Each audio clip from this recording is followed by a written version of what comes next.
بسم اللہ الرحمن الرحیم بسم اللہ الرحمن الرحیم انا انزلناہ فی لیلۃ القدر وما ادراک ما لیلۃ القدر لیلۃ القدر خیر من الف شہر تنزل الملائکۃ والروح فیہا بإذن ربہم من کل امر سلام ہی حتی مطلع الفجر. صدق. حیدرآباد میں زوار عبدالستار درس کی نئی تصنیف مہاراجہ ڈاہر سنگھ کی تقریب رونمائی منعقد کی گئی. تقریب سے پروفیسر مظفر حسین شاہ موسوی، محمد وارث عباسی، فہیم ببر، ترابی انیس میمن، ریاض عمرانی، زوار حسین سومرو و دیگر نے خطاب کیا. تقریب میں ادیبوں، شاعروں، صحافیوں اور دانشوروں کی کثیر تعداد نے شرکت کی. فضا موویز حیدرآباد رپورٹ عبدالستار ببر.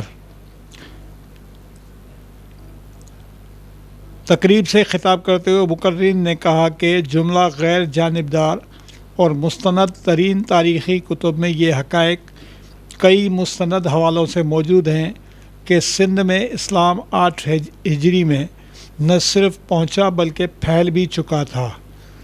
سندھ میں اسلام پھیلنے کے 84-85 سال بعد محمد بن قاسم نے سندھ پر لشکر کشی کر کے یہاں آ کر پناہ لینے والے آل رسول کی سرکوبی و دیگر چند مقاصد کی حاصلات کے لیے لشکر کشی کی تھی، اور سندھ کے اس وقت کے مہاراجہ برہمن ہندو مہاراجہ ڈاہر سنگھ نے آل رسول کو پناہ دینے، تحفظ فراہم کرنے کی خاطر اپنا گھر بار، آل اولاد، عزت اور حکومت تک قربان کر دی. انہوں نے کہا کہ ہماری نئی نسل کو نصاب میں تنخواہ دار درباری مورخین کی جانب سے مسخ کردہ تاریخیں پڑھا کر انہیں تاریخ کے اصل حقائق سے بے خبر رکھا جا رہا ہے، جس کی تازہ مثال یہ ہے کہ اس وقت بھی اس تقریب میں جو نسل موجود ہے ان میں سے آدھی نسل کو نصاب میں یہ پڑھایا گیا ہے کہ قائد اعظم محمد علی جناح کی پیدائش ٹھٹہ ضلع کے جھرک نامی شہر میں ہوئی، اور اب آدھی نسل کو یہ پڑھایا جا رہا ہے کہ قائد اعظم کی پیدائش کراچی میں ہوئی. مقررین نے کہا کہ یہ تاریخ کے ساتھ مذاق ہے جس کو بند کر کے اب نصاب سے مسخ شدہ تاریخوں کو خارج کیا جائے اور ہماری نسل کو صحیح اور مستند تاریخ پڑھائی جائے تاکہ وہ یہ سمجھ سکیں کہ ہمارے فرضی ہیروز کون سے بنا دیے گئے ہیں جبکہ ہمارے اصل قومی ہیروز کون سے ہیں. عباسی لائبریری قاسم آباد حیدرآباد میں منعقدہ اس تقریب رونمائی کا آغاز زوار علی سومرو نے تلاوت کلام پاک سے کیا، جس کے بعد مہمانوں کو اجرکوں کے تحائف پیش کرنے کے بعد ان سے کتاب کی رونمائی کروائی گئی. تقریب میں ادیبوں، شاعروں، صحافیوں، دانشوروں اور زندگی کے مختلف شعبہ جات سے تعلق رکھنے والے اہل علم حضرات کی کثیر تعداد نے شرکت کی. اللہ قرآن میں نئی محبت کے گرو آئے کل چوین لا اسلکم علیہ کو اجر نہ تھو وٹھاں کنहिं बि नबीअ जे बारे में अव्हांखे न मिलंदो उन जे आल जे अजर जे लाइ सवाइ मुहम्मद जे कुल ला असअलकुम अलैहि अजरन इल्लल मवदत फिल कुर्बा. ऐं मुंहिंजा हबीब हिननि खे चओ मूं हेॾी मज़दूरी कई आहे, हेॾियूं तकलीफ़ूं बर्दाश्त कयूं आहिनि, हेतिरे कुझु बर्दाश्त करे चुको आहियां, कुझु मूंखे नथो घुरिजे, फ़क़ति इल्लल मवदत फिल कुर्बा, मुंहिंजे क़रीबनि सां मुहबत करियो. सभिनी लिखियो. हज़रत अब्बाज़र गफ़ारी पुछियो मन कराबतो का हाउला लज़ीन वजबत अलैना मवदत, या रसूल अल्लाह अव्हांजा आहिनि केरु जिन सां असीं मवदत करियूं, मुहबत करियूं, हिननि जी विलायत इक़रार करियूं त अल्लाह जे रसूल नाला खया अली, फातिमा, हसन, हुसैन. अहल बैत अलैहिस्सलाम आहिनि जिन जो अॼु बि पूरी काइनात ते कंट्रोल आहे। दीन हिननि बचायो, इस्लाम हिननि बचायो, क़ुरान हिननि बचायो, लॼूं हिननि बचायूं, महराब हिननि बचायो, मंबर हिननि बचायो। इन्हनि अहल बैत अलैहिस्सलाम हर क़ुर्बानी ॾिनी आहे ऐं इन्हनि जी क़ुर्बानी अॼु बि मुस्लमान न, ग़ैर मुस्लमान न, मां जेकॾहिं हीअं वही पढ़ां त मूंखे घंटनि जा घंटा घुरिजनि। अॼु बि ग़ैर मुस्लमान हिन जे मथां तमामु घणो लिखियो आहे। मिस्टर गिबन हुजे, हिटी हुजे, डाइनपोर्ट हुजे, महात्मा गांधी हुजे, महाराज डायर हुजे, अलाह ताला स्वामी शंकर आचार्य हुजे, मिस्टर ओकले हुजे, कंहिंजा मां हवाला ॾियां तव्हांखे। हिननि अहल बैत अलैहिस्सलाम जे जानी, ज़बानी, माली ख़िदमत कई आहे। अगर हुसैन भारत में आता तो पर्दे में उतारा जाता, यूँ चांद बनी हाशिम का धोखे में न मारा जाता, दिन रात उसकी चौखट पे हम सजदा करते, हमारी कौम में वो भगवान पुकारा जाता। अदना हूँ कोई साहिब तौक़ीर नहीं, तकरीर मेरी लायक तहरीर नहीं, यूँ तो ज़माना जो कुछ भी मुझे समझे, मैं हिंदू हूँ मगर दुश्मनी शब्बीर नहीं। सिखनि जो सरदार थो चवे, सिखनि जो सरदार थो चवे, जगत गुरु हुसैन है ऐसा। हुसैन जो नालो अहिड़ो आहे, हुसैन मिनी वाला मिनल हुसैन। अलाह जे रसूल जी हदीसूं 1000 हदीसूं मौजूदु आहिनि। अलाह जे रसूल कॾहिं फरमायो, मसल आयल बैत का मसल सफ़ीनत नून मन रकब नजा व मन तखलफ अना गरक व हवा। मुंहिंजे आयल बैत मिसाल हज़रत नूह जे कश्ती वांगुरु आहे। चाहे 80 ॼणा सवार थी वञनि निजात पाईंदा, मुंहिंजो चाचो छो न हुजे, मुंहिंजा पंहिंजा छो न हुजनि, हिन कश्ती में सवार न थींदा, अलाह रसूल फरमायो गरक थींदा। कॾहिं अलाह जो रसूल फरमायो, कॾहिं अलाह रसूल फरमायो अहल बैत अलैहिस्सलाम बारे में, इन्नी तारिकुन फ़ीकुम सकलैन किताब आतिरत व अहल बैत। लोगो मां तव्हां में 2 शयूं छॾे थो वञा, 2 ॻरियूं शयूं, हिकु क़ुरान, ॿियो अहल बैत। कॾहिं अलाह रसूल फरमायो या अली अंत मिन्नी वाला मिनक, या अली अंत मिन्नी बमदल हारून मूसा, या अली अना वालियुन मिन नूरुन वाहिद, अना वालियुन मिन शजरन वाहिद। कॾहिं अलाह रसूल फरमायो फातिमा बिज़्ज़तुम मिन्नी मन ग़ज़ब अग़ज़बनी। कॾहिं अलाह जे रसूल फरमायो अल हसन वल हुसैन सैयदा शबाब अहलिल जन्न, जन्नत जे जवाननि जा सरदार। नबी जन्नत में, साहबी जन्नत में, उम्मती जन्नत में, सरदार केरु हूंदा? अहल बैत। मोहम्मद का है मुस्तफ़ा पे कब्ज़ा, अली का है मुश्किल कुशाई पे कब्ज़ा, शहीदों का है ताज शाही पे कब्ज़ा, गर्ज ये कि 5 तन का है पूरी खुदाई पे कब्ज़ा। मुंहिंजा दोस्तों, ये अहल बैत अलैहिस्सलाम उहे आहिनि। The leaders of every religion have given sacrifices for their religious probation, but I didn't see any sacrifice like Hussein alayhi salam. Mr. Swami Shankaracharya चए तो मूं हर मज़हब जे अॻुवाण जी क़ुर्बानी ॾिठी आहे, पर मूं अॼु ॾींहं ताईं इमाम हुसैन जहिड़ी क़ुर्बानी न ॾिठी आहे। This is the thing which saved Islam. इहा ई शइ जंहिं इस्लाम खे बचायो आहे। Otherwise there won't be a person taking the name of Islam in the world. अगरि इमाम हुसैन आज़िम क़ुर्बानी न ॾे हा त अॼु इस्लाम जो नालो न हुजे हा। चाहे राजा डायर हुजे, चाहे स्वामी शंकराचार्य हुजे, महात्मा गांधी हुजे, मिस्टर गिबन हुजे, मिस्टर केर बि हुजनि, अहल बैत सची सच आहिनि। हे मज़लूम आहिनि काइनात जा, हिननि जो औलाद मज़लूम आहे। जहिड़ो लाए यज़ीद अलीअ जे औलाद से सा न पसंदि ईद जा हूंदी मीर हुसैन से। अहल बैत अलैहिस्सलाम अॼु बि ज़िंदा आहिनि, कल्ह बि ज़िंदा आहे, हुननि जो पैगाम ज़िंदा आहे। जेके जेके अली ऐं औलाद अली, रसूल ऐं औलाद रसूल जी इज़त कनि था न, दुनिया में बि कामयाबु आहिनि, आख़िरत में बि कामयाबु आहिनि। पहिरीं त सभिनी दोस्तनि खे अस्सलाम वालेकुम, या अली मदद, नमस्ते, सर श्री अकाल ऐं सभु भली करे आया। मुंहिंजे लाइ तमामु घणी ख़ुशकिस्मती आहे त आउं नंढड़ो माण्हू ऐं मुंहिंजी का एॾी हैसियत न आहे जो आउं अब्दुल सत्तार दर्स जहिड़े वॾे मौक़िक़ ऐं राइटर जे लाइ कुझु ॻाल्हाए सघां। पर अॼु साईं जे करे आउं जेको आहे ऑफिस 2 ॾींहंनि खां कोन वियो आहियां, पर उथी आयुसि, छो जो मूं इहो पंहिंजो फ़र्ज़ु सम्झो त सत्तार दर्स जी पंहिंजी अदब ऐं ख़ासि तौर ते सिंध जी सकाफ़त, कल्चर, हिस्ट्री, उनखां अलावा जेका साईं ॻाल्हि कई मज़हब जे ते जेका तहक़ीक़ आहे उन ते वॾो पोरियो आहे। उनखे असां वधीक ॿियो कुझु नथा करे उजागर करे सघूं था।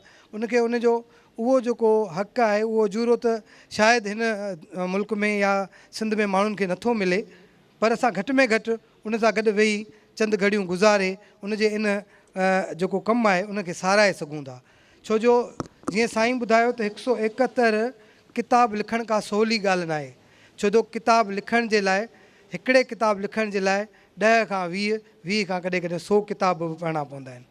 असीं हिकिड़ो नंढिड़ो स्क्रिप्ट लिखंदा आहियूं, पंहिंजी डॉक्यूमेंट्री जे लाइ, पोइ उहा डॉक्यूमेंट्री हलंदी 40 मिंट आहे या 30 मिंट आहे, पर उन नंढड़ी डॉक्यूमेंट्री जे लाइ बि असांखे 30 खां 40 किताब पढ़णा पवंदा आहिनि।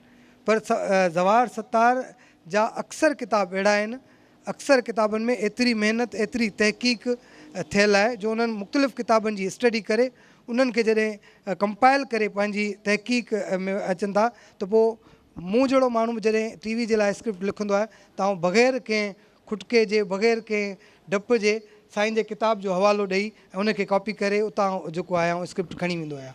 वजह इहा आहे हुनजी, छो जो सत्तार दर्श साहिबु जेका बि महिनत कनि था, तक़रीबन जंहिं बि लेवल जो किताबु हुजे, हाणे हीअ जेको किताबु आहे आउं सिर्फ़ु हिन टॉपिक ते हैरान आहियां, छो जो हिन मुल्क में हिन सिंध में हिन टॉपिक ते ॻाल्हाइण खे जुर्म सम्झो वेंदो आहे। असांजा ॿार जॾहिं स्कूल पढ़णु वेंदा आहिनि त उन्हनि खे ॿुधायो वेंदो आहे त असां वटि मोहम्मद बिन क़ासिम हीरो आहे, उन अची सिंध खे जेको आहे बाबुल इस्लाम आहे, उन अची जेको आहे सिंध में इस्लाम पखेड़ियो, ऐं इहो साबित करण जी कोशिशि कई वेंदी आहे त जेके सिंध जा क़दीम माण्हू आहिनि, जेके सिंध जा उहे माण्हू आहिनि, इहे जेके हुआ इहे ग़ैर मुस्लिम हुआ, इन्हनि वटि इस्लाम जी का शइ कोई। जॾहिं त असां वटि तारीख़ ॿुधाए थी त रसूल सल्लल्लाहु अलैहि वसल्लम जे दौर में हितां सिंधी ताजिर विया हुआ रसूल साईं वटि, उतां वरी असां बि सगोरा आया, जेके अॼु बि जेके असां बि सगोरा आहिनि सिंध में, उहे मुख़्तलिफ़ हंधनि ते उन्हनि जूं मज़ारूं मौजूदु आहिनि। साईं सत्तार दर्श साहिबु मुख़्तलिफ़ हंधनि ते उन पंहिंजनि किताबनि में पंहिंजी लिखणियुनि में उन्हनि जेके असां बि सगोरा आहिनि उन्हनि जी निशानदेही बि कई आहे, उन्हनि जे बारे में लिखियो बि आहे। अल्लाह ताला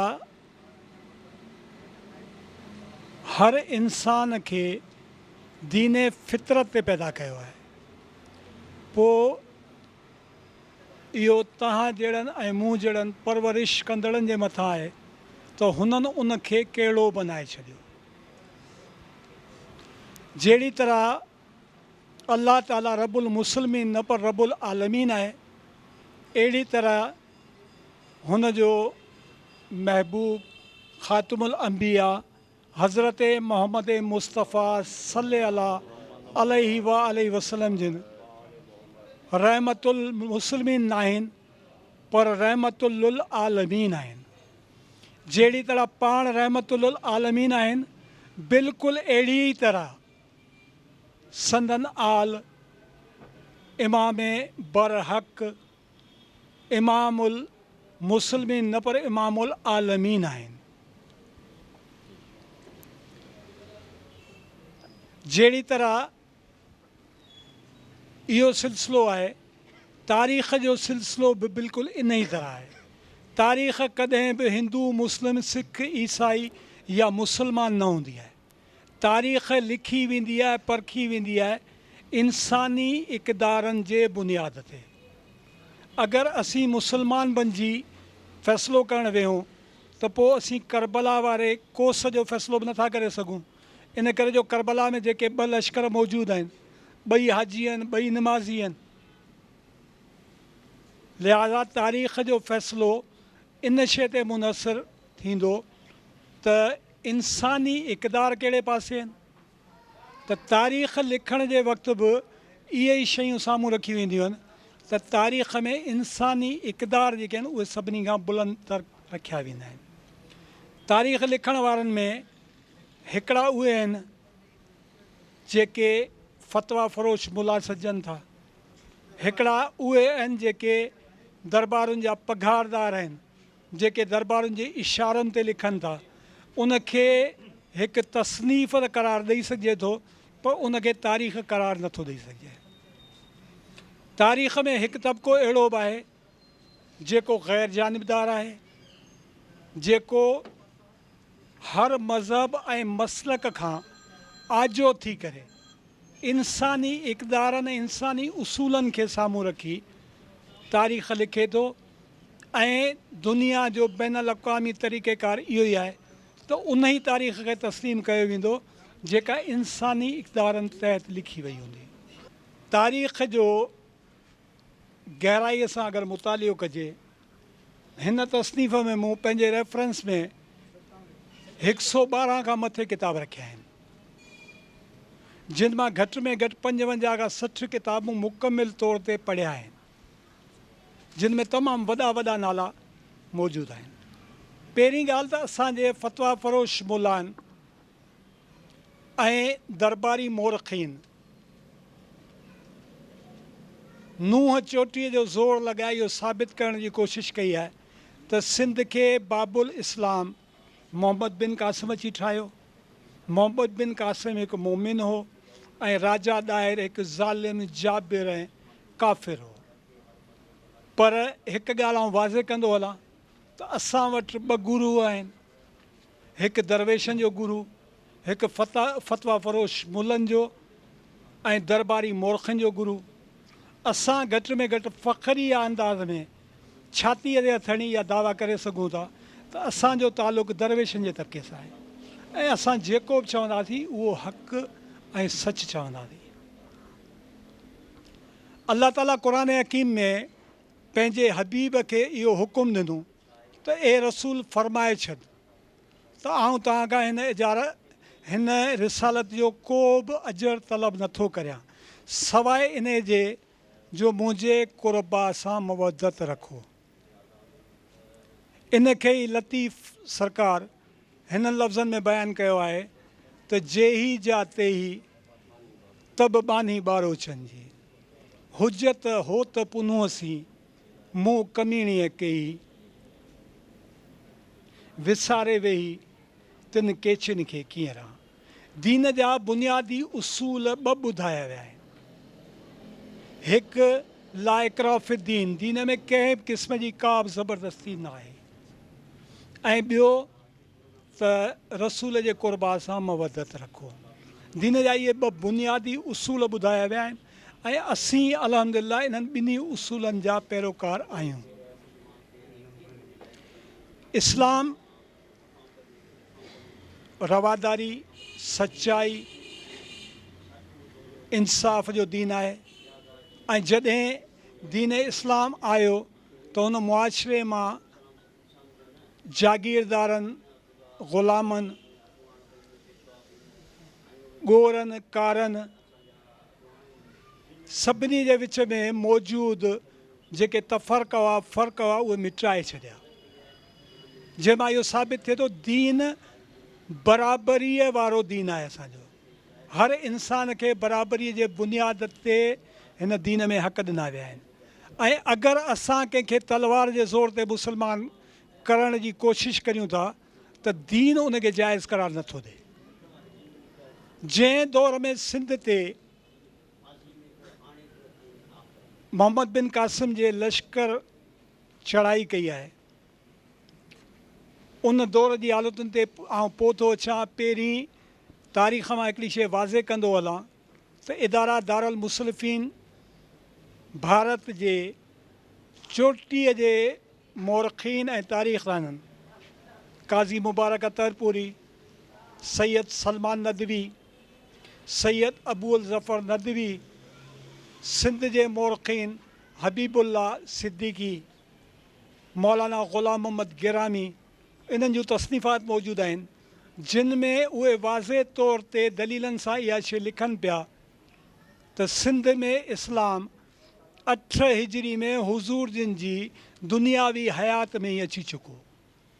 पोइ जॾहिं 8 हिजरी में सिंध में इस्लाम अची वियो त उन जे 84-85 सालनि खां पोइ हज्जाज बिन यूसुफ जहिड़े दजाल सिफ़त माण्हू जंहिं खाना काबा खे ड्राहे पट कयो, जंहिं लखे मुसलमाननि जो रतु वाहियो, जंहिं हज़ारे साहबाए कराम खे कोड़ा हयां तशदुद कयो, उनखे 85 सालनि खां पोइ कहिड़ी ज़रूरत पई हिते इस्लाम मोकिलण जी जिते 85 साल पहिरीं इस्लाम मौजूदु हो। हा, एतिरो मञी सघूं था त 8 हिजरी में जेको इस्लाम सिंध में हुज़ूर करीम जिन ख़ुदि मोकिलियो, मोहम्मद बिन क़ासिम 85 सालनि खां पोइ उन दीन मोहम्मदी खे दीन उमवी बनाइण जे लाइ हिते आयल हो। बिस्मिल्लाहिर्रहमानिर्रहीम। अस्सलामु अलैकुम या अली मदद। ऐं सभ खां पहिरीं हिन पुरवकार तक़रीब में शिरकत करण वारनि महिमाननि खे तहे दिलि सां उन्हनि जो शुक्रगुज़ार आहियां। वधीक इहो अर्ज़ु कंदुसि त हीअ किताब अञा मूं पढ़ियो कोन्हे पर आउं यकीन सां थो चवां त जे राइटर लेखक जो किताबु लिखियो आहे यकीनन उन में वॾो मवाद हूंदो ऐं वॾी मालूमात हूंदी। आईंदा कॾहिं तक़रीब थी त वरी हिन किताब ते ॻाल्हाईंदासीं, पर सभ खां अहम मसइलो आउं उन्हनि सभिनी शिरकत कंदड़नि जो तहे दिलि सां शुक्रगुज़ार आहियां। महिरबानी। साईं अस्सलाम वालेकुम, या अली मदद, जिए सिंध हक़ मौजूद सिंध मौजूद। किताब ते साईं इजाज़त आहे। किताब ते ॻाल्हाइण खां आउं क़ासिर आहियां, तालिब इल्म आहियां, अञा सिखूं पिया पढ़ूं पिया ज़वार साईं जी सोहबत में। बाक़ी ज़वार साईं जे लाइ ॿ टे जुमिला आउं इहे ॻाल्हाईंदुसि त ज़वार अब्दुल सत्तार दर्स जहिड़ो किरदारु मिसाली किरदारु आहे। ज़वार साईं फ़िक़्ह जाफ़रिया जे हवाले सां ऐं तारीख़ इस्लाम जे हवाले सां, मज़हब जे हवाले सां जेको जाखोड़ियो आहे, जेका तहक़ीक़ कई आहे ऐं जेको जिदोजहद साईं जिन कई आहे, ऐं हीअ उन जो मिसाल आहे त 171 हुओ किताबु। मूं सवेरे साईं खे अर्ज़ु कयो त मूंखे लॻे थो मौला तव्हांखे हयाती ॾे, तव्हां मिर्ज़ा कलीज बेग खे क्रॉस कंदव। त मां दुआगू आहियां साईं ज़वार अब्दुल सत्तार दर्स जे लाइ त मौला करीम खेनि सिहत ऐं तंदुरुस्ती वारी वॾी हयाती अता करे। अवां सभु आमीन चओ। त ज़वार साईं फ़िक़्ह जाफ़रिया जी हक़ीक़ी सूरत, हक़ीक़ी तस्वीर ऐं हक़ीक़ी फ़लसफ़ो असांजे आॾो आंदो आहे, बल्कि अवाम जे आॾो आंदो आहे। ऐं इहा ख़िदमत असीं सम्झूं था त अज़ीम शान ख़िदमत आहे। ऐं साईं जसु लहे, साईं खे लख शाबसूं हुजनि, मौला साईं संदन हयाती दराज़ फ़रमाए। ऐं ईअं ई जेको आहे सो असांखे तहक़ीक़ करे मज़हब इस्लाम जी हक़ीक़ी सूरत असांजे आॾो आणींदो रहे, ताकी अवाम नास में असांजे फ़िक़्ह जाफ़रिया जे बारे में जेके बि ग़लति फ़हमियूं आहिनि उहे दूर थींदियूं रहनि। लतीफ़ साईं जी हिकिड़ी सिट थी यादि अचे, जेका मां ज़वार साईं खे अर्पियां थो। खरखणा लाहे सुख न सुता कॾहिं। अवल अल्लाह अलीम आला आलम जो धणी, अवल अल्लाह अलीम आला आलम जो धणी, कादिर पंहिंजी कुदरसी क़ाइम आ क़दीम, वाली वाहिद वहद हू राज़िक रब रहीम, सो साराया सचो धणी ऐं चई हमद हकीम, करे पाण करीम जोड़ूं जोड़ जान जो।